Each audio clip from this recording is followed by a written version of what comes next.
she replied sharply, rolling her eyes. He looks happy.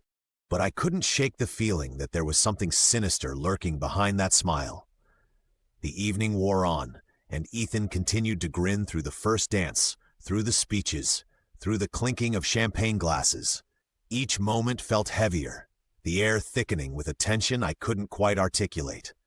Excusing myself to use the bathroom, I took a deep breath, hoping to shake off the unease that clung to me like a shadow. The bathroom was cool, the fluorescent lights harsh and unforgiving.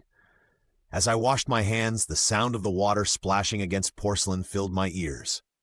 But then the stall door creaked open behind me, and I caught a glimpse of Ethan in the mirror.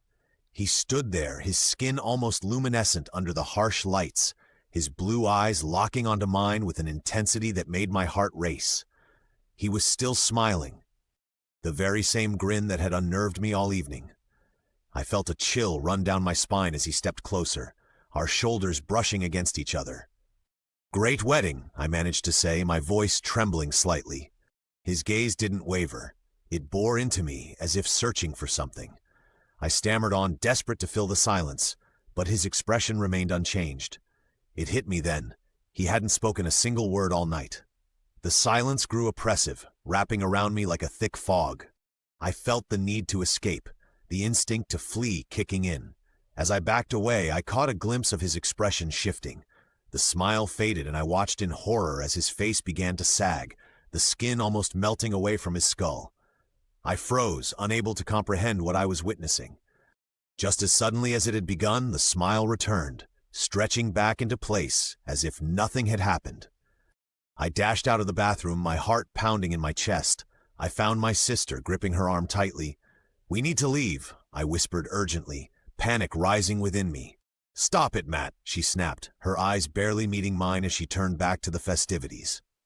And then, like a scene from a nightmare, Ethan sauntered back into the room, his long legs carrying him effortlessly across the dance floor. He paused at our table, his gaze locking onto mine as he leaned down, squeezing my shoulder with a grip that sent a jolt of pain through me. It's been 3 days since that night. The skin on my shoulder feels hot and pulsing, a reminder of his touch.